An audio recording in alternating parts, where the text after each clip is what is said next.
Hey everyone, and welcome to a God of War Ragnarok boss quality ranking. I said I'd make a video on this game, and here we are.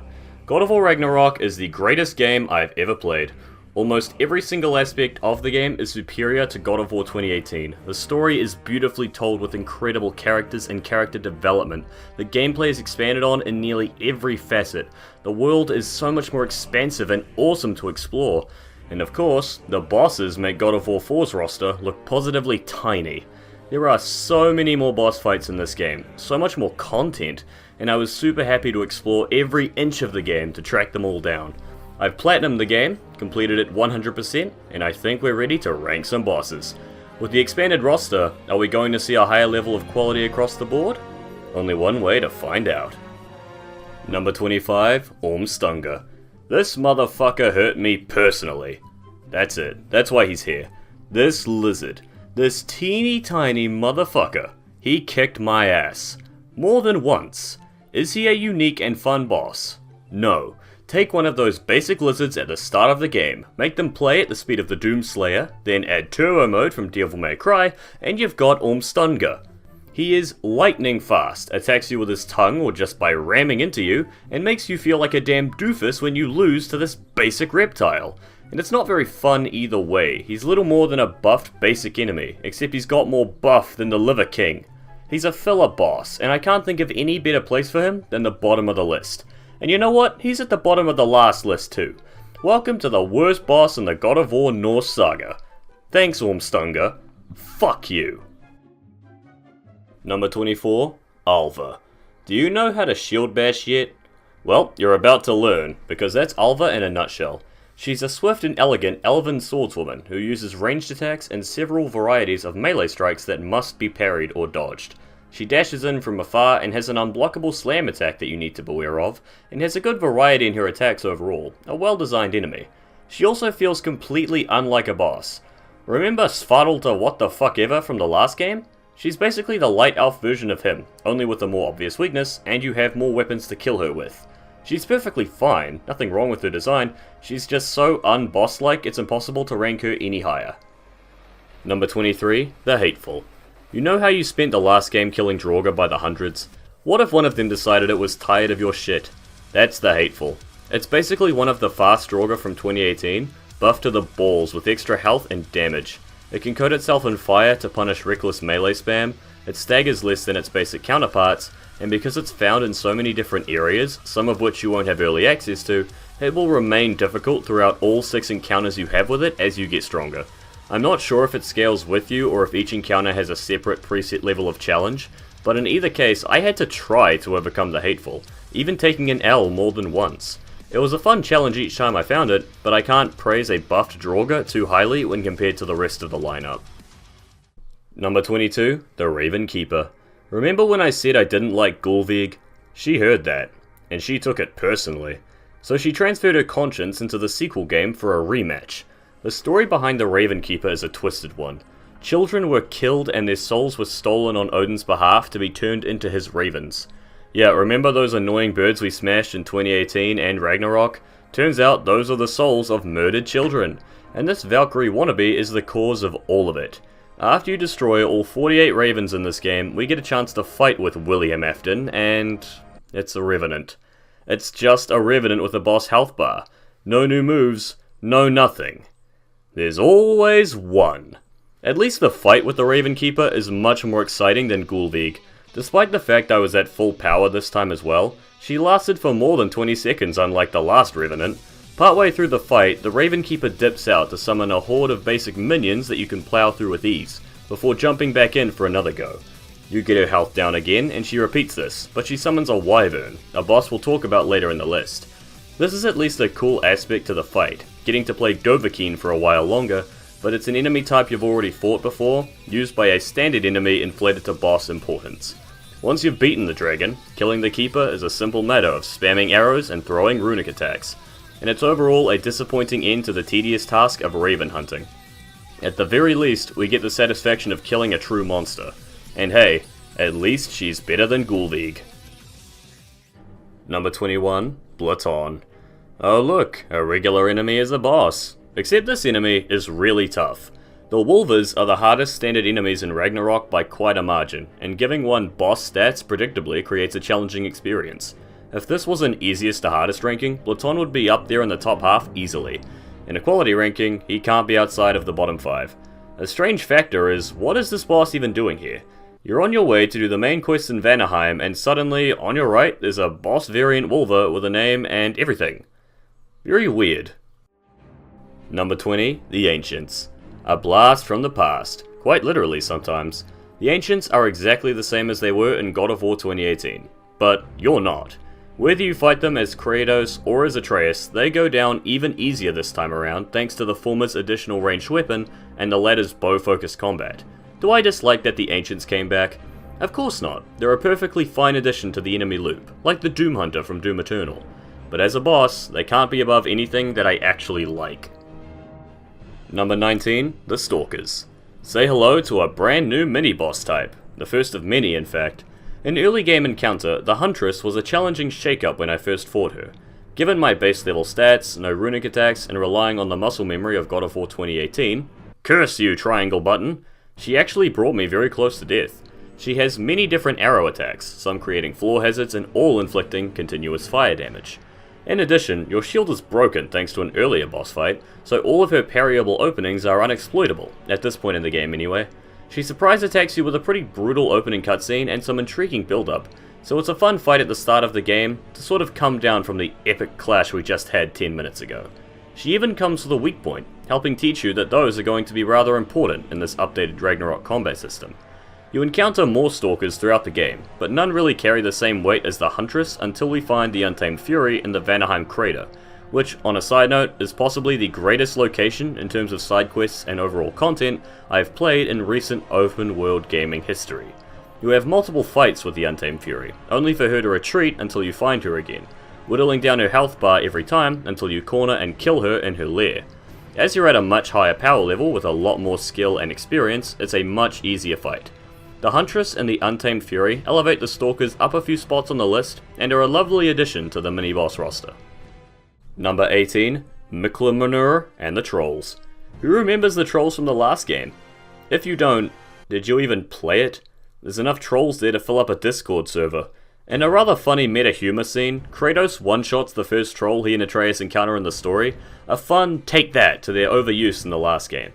However, you can still find them in Ragnarok. One by revisiting an early game dungeon, and the others by awakening them with a special relic. They fight just like the trolls from the last game, and seeing as I took on most of them with my in-game stats, they didn't pose a notable challenge. Nice to see them back. They're always a fun romp, but they're not what they once were. Number 17, the Oathguards and the Asgard Warriors. I'm cheating a little bit here, but it's time to put all these thick boys in this clown car of a ranking slot because there is a lot of men to cover here. We have Travelers from the last game inflated to mini-boss status, a handful of Einherjar big boys wielding various weapons and Bifrost status effects, and a human dog murderer, which is a named mini-boss that respawns periodically at his camp. Maybe that's his punishment, to be killed over and over again by me. He's easily the weakest of the included bosses in this roster, given he's a basic human bitch, and I have no complaints about this at all. Down with all dog murderers. The Travelers are just like they were in the last game, and they're fun to fight. Heavy greatsword slams and slashes that can sometimes be blocked, sometimes be parried, and sometimes must be dodged, lest you get flashbacks to Devil May Cry 3. One of them also has his giant shield on his back, negating booty smacking, a devilish and kinda frustrating element that can be worked around if you know how to aim your attacks. The Einherjar are easily the best of the roster though, mainly because they're fresh. They wield the new Bifrost status effect against you and come in several variations, their multiple weapons making each one a somewhat unique encounter, but there's only two that I'll highlight here. One is the duo that you face in the post-game, a battle that feels surprisingly well balanced in terms of numbers and attention, a welcome relief after playing a lot of Elden Ring in 2022 with their unbalanced ganks. The second is Fisk, a scythe wielder. No idea why he chose one of the most impractical murder weapons ever to wield against you, but he does it very well. Because there's nothing else quite like him in terms of moveset, learning his attacks is a fun challenge in the mid-game, and requires you to pay careful attention, a welcome requirement in a skill-based boss battle. The thickness of these boys is only matched by the thickness of their quality, even if they do only rise up to mini-boss status. Number 16, the Wyverns. After the titanic Hrolf fight in the first Norse game, it's unsurprising that we face off against dragons again. Unfortunately, this time around they're not the same spectacle battles as before. Here it's more like exterminating very large, very pesky magpies. That's not to say that they're not good though. In the Vanaheim crater, you're tasked with hunting down these winged nuisances, and you get a boss fight for each one, totaling 3. They all come with their own unique wrinkle, such as the Ash Tyrant hiding on top of destructible pillars, but they all share core mechanics of stomps, bites, elemental breath, and flying. A highlight of the fights is using Draupnir or the Leviathan Axe to knock them out of the air as they come in towards you, resulting in a crash land and a damage opportunity. That's more entertainment than OrMsTuNgA by itself. There's also some entertaining grab animations that sadly I didn't get to see or experience, but that's what replays are for. While the Wyverns may not reach the heights of the previous game's dragon fight, they're able to provide solid entertainment just as they are. Number 15. Phantoms. The Phantoms are another type of boss you'll see repeated over and over, but because of the creativity of this boss fight, I don't mind that at all. It's a big floating whatever the fuck orb that you need to beat up and build a stun meter of, dodging various attacks based on whatever element it happens to be at the time. This also means dealing with status effects, with the frost one being particularly dangerous thanks to its ability to slow you, opening you up for more projectile attacks. Once you've put the boss into a stunned state, you need to look around the arena for these small glowing magical pillars, and those are how you damage the boss. Break them and a segment of health disappears. Break them all and you win. It's simple, but still feels very creative in execution, and is very fun to pull off in combat, especially as the Phantoms are often accompanied by other enemies to make this task a little bit harder, but not in an obnoxious way. The visual design and unique battle combines to make these a damn fine addition to the roster that makes you use your brain just a little bit more than normal. Number 14. Drekis and Double Dreki. When I first saw that crocodile thing in the trailer toss Kratos around like a ragdoll, my first thought was, I want to kill that thing. I'm happy to say that my dreams were realized. A lot. You fight a lot of Drekis in this game. Like this one that really stands out from the rest. You were never one of us. Safe to say then that they're of good quality, given their high placement on the list in spite of the repeats. Their animalistic moveset fits their bestial nature, having a good mix of both ranged attacks of various elements, and melee attacks that vary on the scale of blockable to not. They definitely exert pressure on you, keeping your attention on them and making you put in effort to slay them. They're not easy. To keep it brief, it creates a very fun back and forth flow to the fight, and I was happy to dive in and slaughter any that I saw. You even fight 2 Drekis at once during a Freya side mission, and it didn't turn out to be an abysmal time. Take note, Elden Ring. The fight is very balanced, with one Dreki hiding out of range and firing elemental attacks at you to make the beastly dance a little harder to manage with your positioning, but never feeling unfair or unfun in the process. Australia got some really good representation in this game. Number 13. Bjorn. My immediate thought seeing this boss was, bears are now a standard enemy. Wait, why is there a boss health bar? My second thought was, holy crap, how can this bear face down Kratos? It's kicking my ass, please help. Caught out in the woods while searching for Atreus, we're blindsided by this large bear, and it's quite the fight. It serves as a teacher to the game's combat at a higher challenge level than the fodder we've fought already, bringing in harder attacks as the battle ramps up in intensity. Melee swipes, parryables, unparryables, quick attacks, it made me, a God of War 4 veteran, swallow my pride because this fight was a tough one. I may have beaten it first try, but it certainly made me try. The Rage Mode section puts a smile on my face, and the story revelations surrounding this fight were great. Seeing the bear turn back into Atreus was such a crazy twist, and it made the fight so much more memorable straight away. On a second playthrough, it'll be fun to see how the fight holds up, but for now, it's a good fight in a perfect place for the early game. Number 12. Gravel Belly and the rest of the Drakes. The final predators on today's list, the Drakes are titanic foes of rather large quality. Each one you fight has fun build up to it, usually via quakes signaling their presence. Opening the hidden door in Alfheim or trekking into their lair in Vanaheim was rather foreboding, and the fight lived up to that entirely. They have a solid range of attacks, no pun intended considering it can shoot scales at you from range distance. It can also use TM48 Earthquake at will, and they have a few bite attacks here and there. They hit hard, but don't hit that often, meaning you'll be able to balance the demands of this fight rather easily. One of my favourite parts of the fight is that their ankles are weak points. If you can plant a Draupnir spear in there and detonate it, you're rewarded with a hefty amount of stun and a good opening for damage.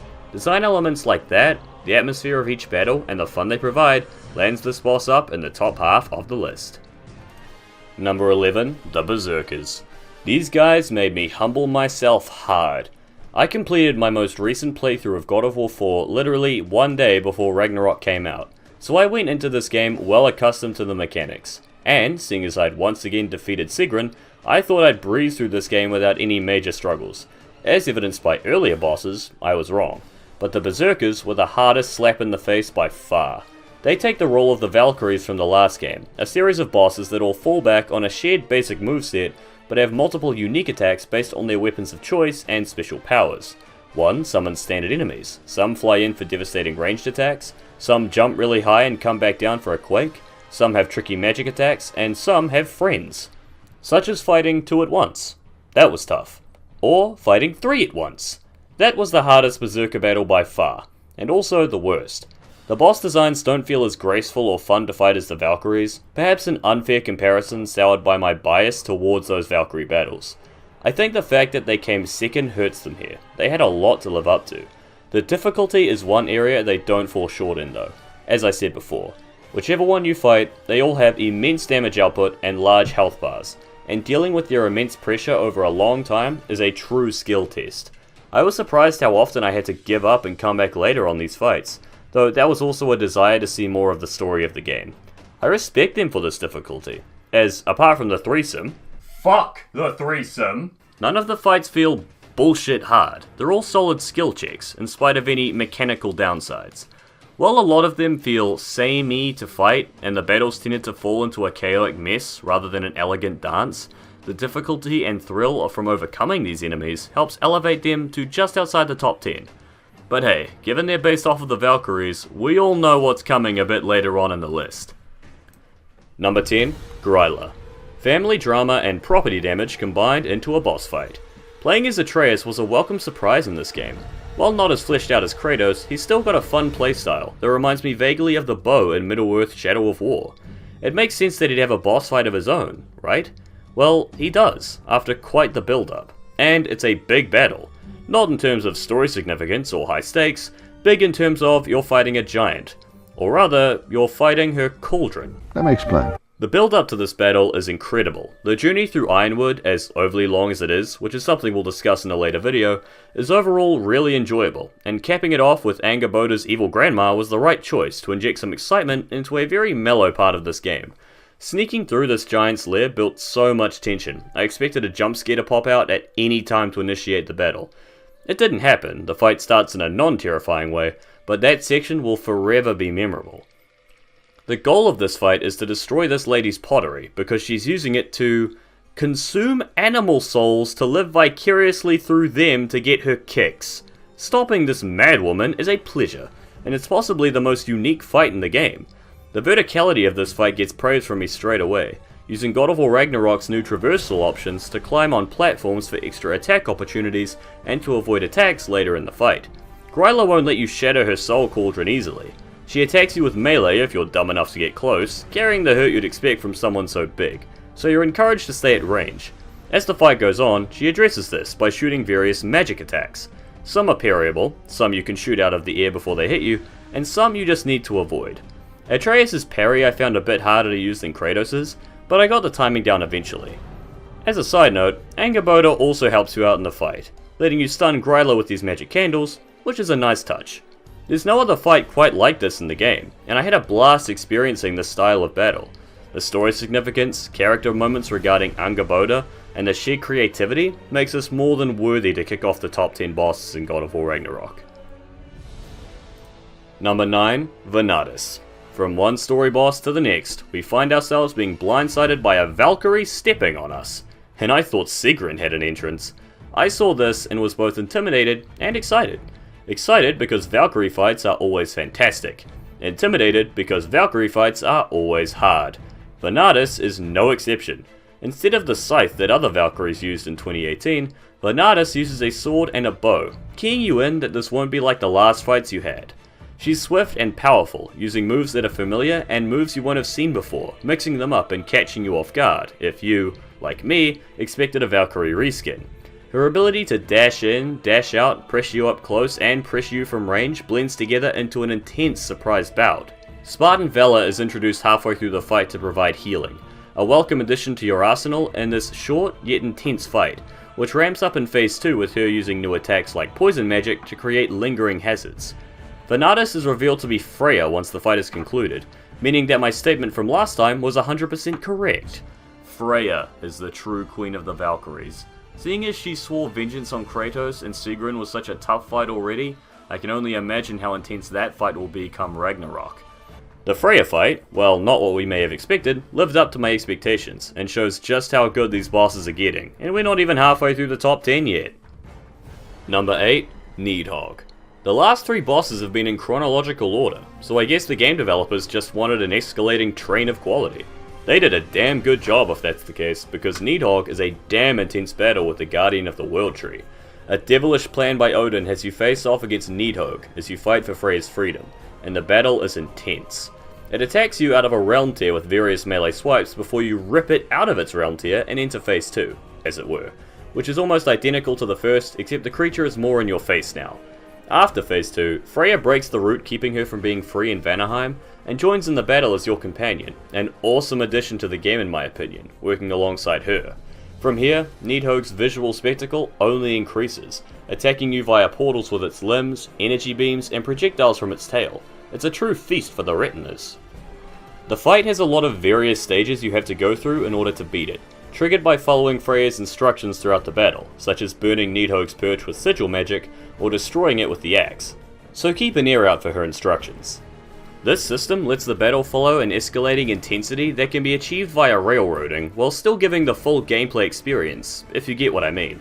The final phase is honestly awesome, with both Kratos and Freya doing everything they can to end this damn durable creature, as it attacks you with everything and the kitchen sink, such as firing energy trails via claw swipes on the ground, or sucking in the world via its dimensional belly and firing it back at you, which you can actually disrupt by throwing your axe at Freya's sigil magic. Boss design must be fun, and it's not even Japanese this time. The only critique of the fight I'll offer is how the framing can sometimes feel a little chaotic in regards to distance management and perception with such a large enemy, but it's not what I'd call a notable flaw. Nidhogg is an excellent story boss that wowed me all the way through, and a showcase of just how much they improved from God of War 4 to this. And of course, the finishing move is deliciously brutal. Number 7, Hrist and Mist. You know how the Valkyries are super hard, right? What about 2? Set in one of the most beautiful boss locations I've ever seen, Hrist and Mist are a duo fight that will take you to your limits. I claimed my first try victory by the skin of my teeth, using up a resurrection stone in the process, and if their health bars were even slightly bigger, I'd have tasted defeat for certain. In spite of the monstrous challenge, this boss is fantastic. It's a duo fight balanced really well. Atreus will nearly always take the aggro of one of the Valkyries, meaning you'll never have to deal with an unfair gank. The trick is that they will switch places periodically, catching you off guard in that way because they'll also attack as they do so.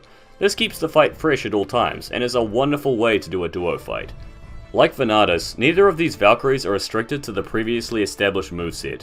While there are some reused attacks, there's also multiple new ones that you need to adapt to on the fly, so don't think that this is a case of boss reuse either. One of the Valkyries even wields a completely unique weapon to Vanadis and the other Valkyries, meaning you've got to learn that moveset now too. These Valkyries share a health bar, meaning as you kill one, you kill the other, so it isn't bogged down by excessive length either. At times, you'll need to rescue your companion, but that's just another factor to the fight to keep track of, and gives you incentive to switch targets as well. As you get them down to low health, they'll regroup, pray to Odin, and return to battle with restored HP and an increased power level, indicated by their new health bar color. When this happened for the first time, I think I shivered. I knew I was in for a brutal fight. They have more new attacks as the phases go on, such as repeating charges that are devastating to get hit by. They'll rejuvenate themselves one final time for Phase 3, and they are seriously scary at this point.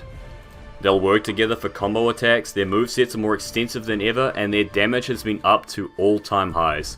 I was teetering on the edge of defeat against them, and claiming that victory came with Soulsborne levels of satisfaction. The finishing cutscene was a brilliant closing stamp to one of the best battles in all of Ragnarok. Number 6, Hrolf Kraki, the Berserker King. If you recall what I said a few minutes ago about the Berserkers, you'll remember I alluded to their similarities to the Valkyries from 2018, and that means a super boss is lurking. And, well, here he is, King Hrolf of the Berserkers, and he's about what you'd expect. As in, take every Berserker fight, activate polymerization, and bang, you've got a problem. King Hrolf wields every single weapon, every single unique attack, and his health so high he may as well have taken all of their HP at the same time. The only difference is that he has no friends. Screw that, he is the friends. In spite of everything I just listed that makes Hrolf Kraki such a threat, I went into this fight with confidence. I'd beaten Sigrun in the previous game, and at this point I'd beaten every other high level boss in Ragnarok, so this guy was going to be murdered just the same. And he was. It felt good to kick this guy's ass on my second try, admittedly after switching to different gear, and I did have to use a resurrection stone. That's not to say it was easy to do though. The Berserkers were as tough as they were for a reason, and Hrolf is all of them put together. He swaps between their weapons at will, comboing between every attack type there is, and dishing out health bar halving damage with almost every strike. Like Sigrun, you've been training against these moves and weapons for the entire questline, but because of the more chaotic nature of the Berserker fights, I never felt like I did as much learning as I did regarding the Valkyries. However, because of your increased power level in Ragnarok, you'll still be able to trade attacks with this big green jelly bean and put him down with righteous fury. However, a boss isn't just difficulty, and Hrolf has fantastic quality. He feels so much more fun to fight than each of the Berserkers, the attacks feel more deliberate and fun to counter, the patterns create a more satisfying flow to the battle. Taking on this endgame boss was immensely satisfying, and I love it for that. Consider Hrolf the first of the 10 out of 10 boss fights in Ragnarok, with everything else just being escalating levels of perfection. Despite lacking the story significance that every other boss carries, the lore there is still pretty cool, and Hrolf's fight is one of the best I've played in a long while. Hail to the king. Number 5, Garm. In terms of pure spectacle, there might not be a single boss in the God of War Norse saga that reaches the same level as Garm. Nidhogg was a big dragon thing, sure. Hraslia was a bigger dragon thing, sure. But has any boss reached the level of a huge, undead, soulless, ever-devouring, dimensional-tearing wolf? I don't think so. The concept alone is spectacular. After releasing it earlier as Atreus and seeing the havoc it wreaks on the world, it's up to the team of Kratos and the boy to put an end to this giant doggo. After tracking it down through hell, we engage in a battle of titanic proportions, and it's so well done. The size works to the boss's favour without any sort of framing issues or having trouble seeing what's going on. Garm attacks with elemental slams as well as rapidly approaching bite attacks, some of which can be parried. He'll also whip his chains at you, which, if dodged, you can freeze to the ground, then grab them for a large damage opening. The creativity in this fight is remarkable. It really shows how far the boss development team has come from 2018, more than anything else in the game up to this point. As his health gets lower, he starts adding more attacks, and it gets intense, but without getting overwhelming. The third phase starts with a brief, "I'm over here now, you can't touch me" segment, before diving right back into the fray of combat, signified with an unblockable frost slam, a mechanic he'll repeat throughout this phase. It's certainly an attack, not sure how well it fits the flow of the battle, but it doesn't harm the fight at all. The cutscenes before and during the fight are incredible, bringing in that good old God of War spectacle, and after a tough fight, Garm lies dead. Rest in peace, big doggo. Right, now back to Sindri's.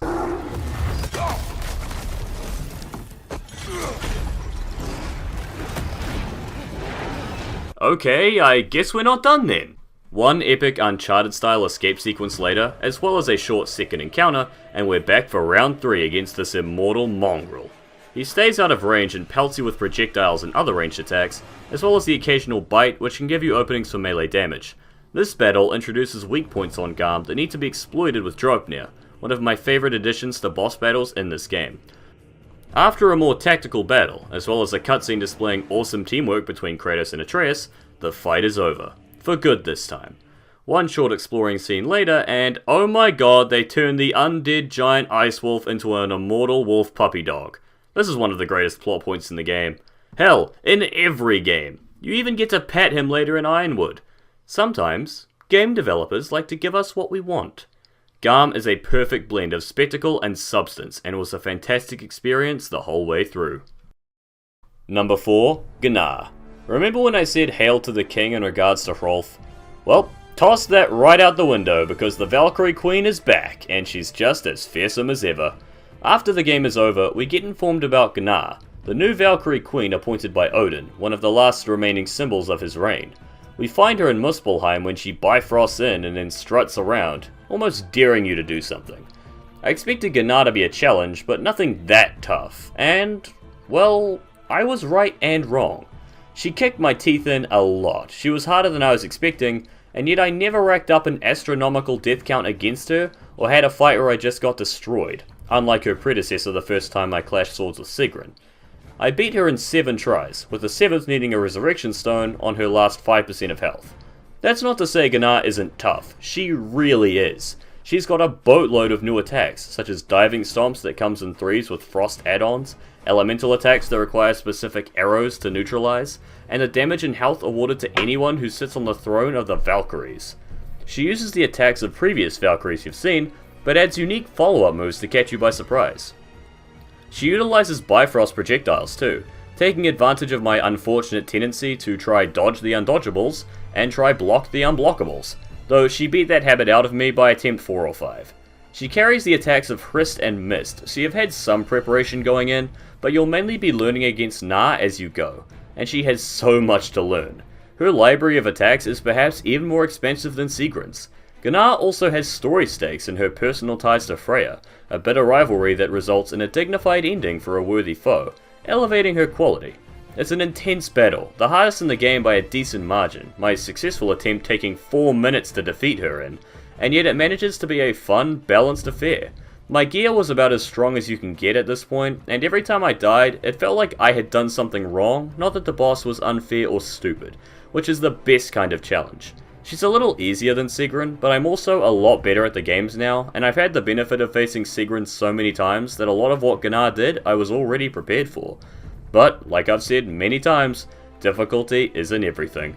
I love this fight, and while it may not be a replacement for the one true Valkyrie Queen, Gnar has earned her wings as a devastatingly difficult fight all on her own, and she is a privilege to overcome. Number 3. Heimdall. Oh, this little shit. The second I saw him first, he made my blood boil. The hopeless boss fight as Atreus made me beg the game to give me a chance to fight him as Kratos and kill him like a Doom Eternal glory kill.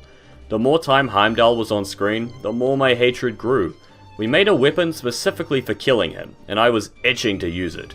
Thankfully, the boss battle I'd been asking for was delivered, and it was beautiful. You start by killing his animal while he shoots some Bifrost at you. Oh, what, you think that's scary?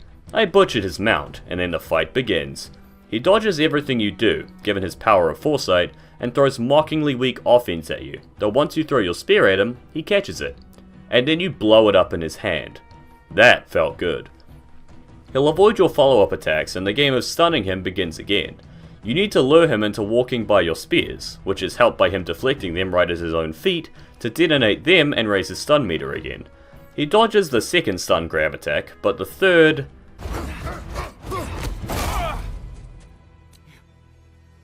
You actually hit me! That landed punch was one of the best moments in the game.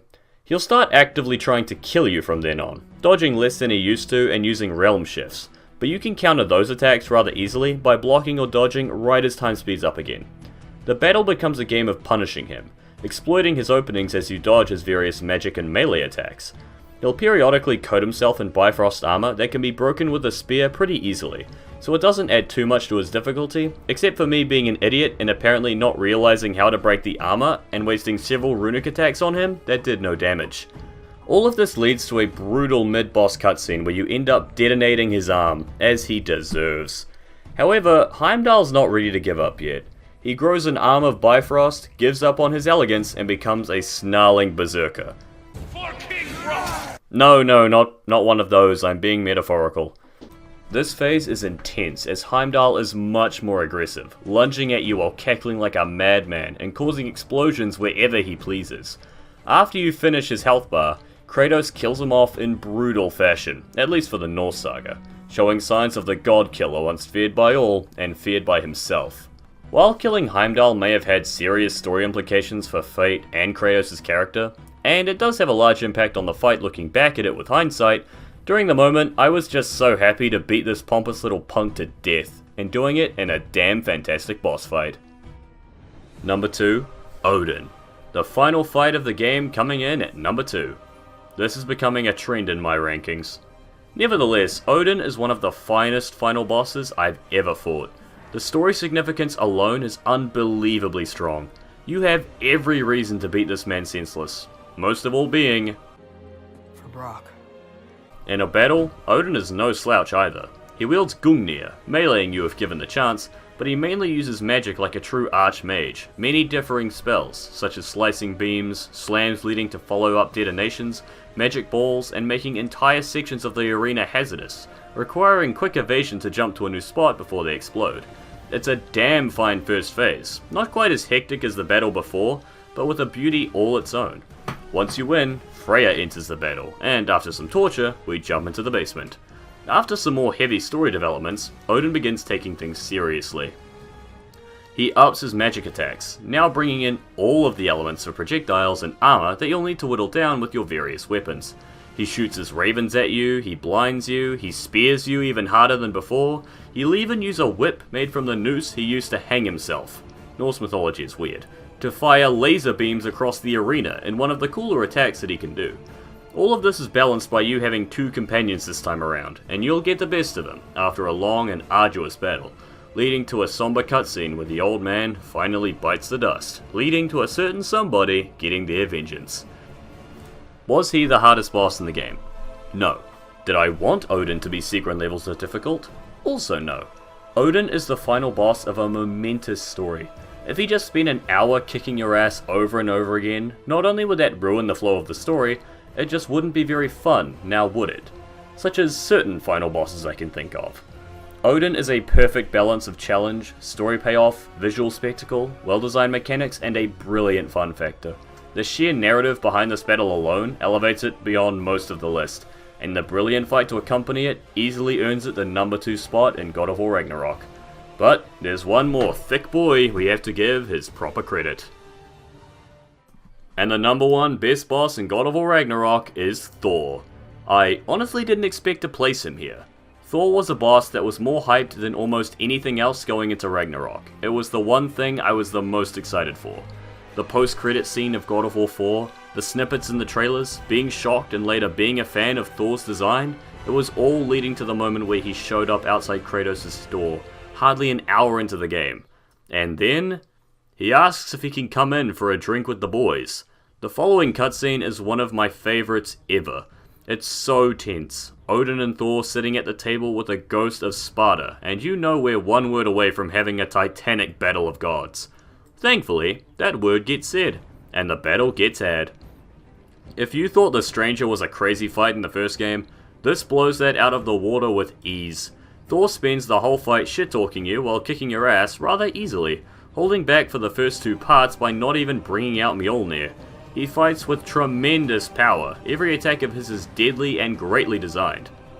However, when you finally get him to take things seriously, Stop! Hammer time! Thor gets new attacks that are even more dangerous than his last moveset, creating a beautiful dance with a slow yet powerful warrior compared to your slightly superior speed. Hammer throws, lightning from the sky, there's a lot of depth for the second fight in the game. And of course, the spectacle and cinematic value has to be praised and praised highly. Not only do we get an awesome fake out game over scene with Thor using Mjolnir to revive us, the battle is shifting arenas constantly. You travel in and out of Tyr's temple, smashing through walls and ice, battling on top of the realm travel bridge, ending up on the frozen Lake of Nine with a beautiful clash between Mjolnir and the Leviathan axe, creating a frozen lightning bolt. The battle with Thor is easily my favourite moment in the first hour of the game. Hell, the first 10 hours, and I knew the inevitable rematch was going to be spectacular. I was not disappointed. Thor and Kratos, now at their full strength, minus any hangovers, go blow for blow once again.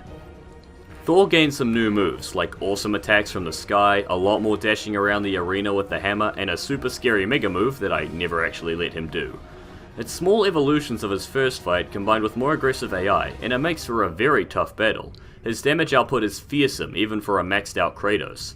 Thankfully, your full arsenal lets you keep up with him and then some in a fantastic dance. The cutscenes are tremendous as well, and the character moments throughout and especially after the second battle are some of my favourites in the game.